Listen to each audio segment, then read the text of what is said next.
بسم اللہ الرحمن الرحیم۔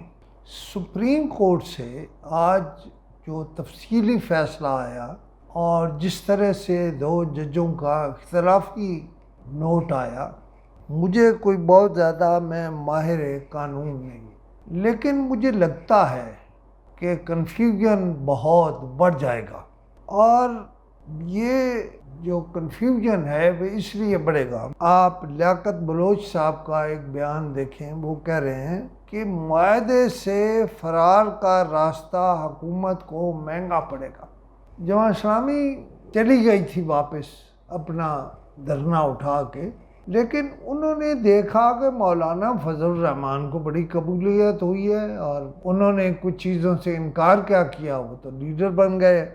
دیکھیں، ملک میں عجیب و غریب انکشافات ہوئے جا رہے ہیں۔ مثلا پاکستان کا ٹیکس سسٹم مالیاتی دہشت گردی کے مترادف ہے۔ یہ کون کہہ رہا ہے؟ ٹریبیون کہہ رہا ہے۔ اچھا، سندھ میں کچھ اور ہو رہا ہے عدالتوں میں، پنجاب کچھ اور دیکھ رہا ہے، اور پیپلز پارٹی اور جے یو آئی نے آئینی ترامیم کے لیے رابطہ کر لیا ہے۔ دیکھیے، آج ایک کنفیوژن تو دور ہو گیا، اور وہ ہے کہ D G I S I کون ہوں گے، لیکن کئی جگہوں پر کنفیوژن در کنفیوژن ہے۔ مثلا عمر ایوب کہہ رہا ہے کہ میرے مرحوم والد کو ٹیکس کا نوٹس بھیج دیا ہے۔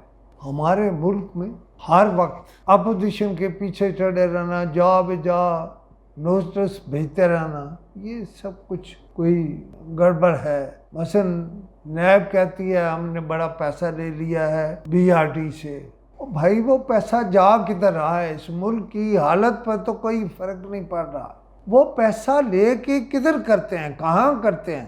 سندھ جو ہے، وہاں معیار تعلیم کی بہتری کے لیے لاکھوں ڈالر دیے گئے، فرق نہیں پڑا۔ اور میں نے نہیں کہا، یہ خبروں میں کہا گیا ہے۔ دیکھیے، جو کبھی کہتے ہیں جی وہ اتنی مالیت کا تو باز ہی پکڑ لیا ہے، اور ایک کام مل گیا ہے کہ جب کوئی چیز بری کہنی ہو تو یہود سے یا اسرائیل سے جوڑ دو، اور جو پی ٹی آئی ہے وہ اپنے کام میں لگی ہوئی ہے کہ اگلے ہفتے میاں والی میں جلسہ کریں گے، یعنی لوگوں کو دکھانے کے لیے ایک خبر اور بولتے ہیں، پھر تھوڑی دیر بعد اور بولتے ہیں۔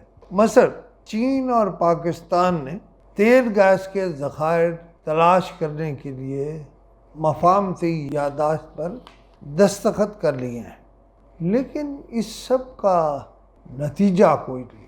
خود ایف ای آر کہتا ہے فلاں جو حلقہ ہے یا طبقہ ہے وہ معاذ بنا رہا ہے، اور وہ فلاں چیز نہیں مانتا اور فلاں چیز نہیں مانتا، اور جناب غفور حیدری صاحب کہہ رہے ہیں ہم تو کسی ترمیم کا حصہ نہیں بنیں گے۔ اچھا، اخبارات کا حال یہ ہے یا چینلز کا حال یہ ہے کہ ایک جگہ وہ خود خبر دیتے ہیں اور ایک جگہ وہ خود ترتیب کرتا ہے، یعنی اس کی تردید کر دیتے ہیں۔ بنیادی بات صرف ایک سوال ہے، حکومت اور اپوزیشن سب سے، کر کیا رہے ہو؟ اس ملک کے ساتھ کیا کرنا چاہتے ہو؟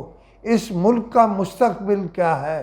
خود ہی امید قائم کرتے ہو اور خود ہی امید توڑ دیتے ہو۔ اس کا جواب دے دو تو معاملہ ٹھیک ہو جائے گا۔ خدا حافظ۔